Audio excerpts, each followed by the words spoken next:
Tinapay mula sa langit. A daily morning devotion with CRC family.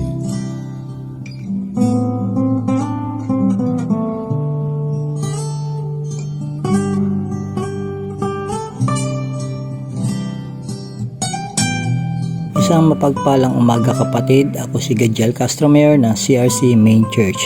Samahan niyo po kami sa ating programang Tinapay mula sa Langit, ang pang-araw-araw nating devotion sa salita ng Diyos. Ngayong umaga ay matutunghayan natin sa Joshua chapter 23 verse 6, pinamagatang How Israel Will Succeed. Ngunit bago po tayo magpatuloy, tayo po ay dumako sa maikling panalangin. O aming Diyos Ama, sa langit kami nagpapasalamat sa iyo sa umagang ito na muli binigyan mo kami pagkakataon upang pagnilay-nilayan namin ang iyong salita. Sa pamamagitan ng programa ito, muli buksan mo ang aming mga puso't isipan, ang aming tenga, nang sa gayon ay mapakinggan namin at maisapamuhay namin ang nais mong ipagawa sa amin sa mensaheng ito. Muli o Diyos, ikaw pong mapurit may taas sa araw na ito. Sa ngalan ng Ama, ng Anak at Banal na Espiritu Santo. Amen. Sinabi sa Joshua chapter 23 verse 6 NIV version, Be very strong. Be careful to obey all that is written in the book of the law of Moses, without turning aside to the right or to the left. Sa magandang balita, Biblia ang salin, sabi dito, magpakatatag kayo at sundin ninyo ang lahat ng nasusulat sa aklat ng kautusan ni Moises. Huwag kayong lilihis sa anumang pinag-uutos nito. Dito, hinimok ni Joshua ang mga Israelites para maging matatag, matapang at masigasig sa pagsunod ayon sa nasusulat sa aklat ng kautusan ni Moises.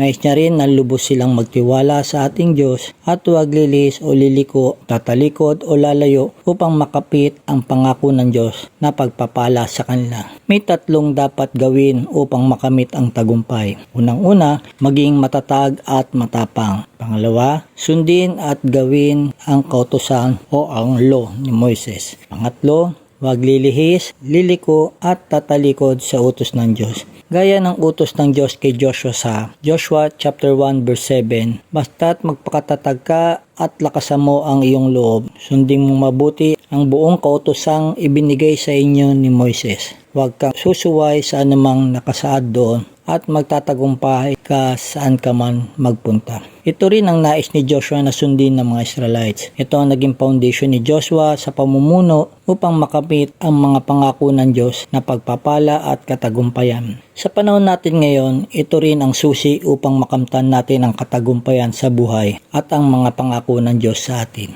Alam natin na tapat ang Diyos sa mga pangako niya noon, ngayon at kailanman. Kailanman ay hindi siya nagbabago. Maging matatag tayo sa pananampalataya sa Kanya, matapang sa pagharap sa anumang hamon ng buhay at wag na wag tayong lilis o liliko o tatalikod sa Kanyang mga utos. Kung tayo man ay nagkasala, mayaman ang awa at biyaya ng Diyos upang tayo ay patawarin sa ating mga pagkakasala. Nais ng Diyos na maging matagumpay tayo dito sa lupa sa lahat ng aspeto ng ating buhay at makapiling niya tayo sa kalangitan. Para sa ating pangwakas na panalangin, aming Diyos Ama, patuloy kaming nagpasalamat sa napakinggan naming inyong salita sa aming pinagnilay-nilayan. Nawa patuloy itong tumimo sa aming mga puso't isipan at may sa pamuhay namin to.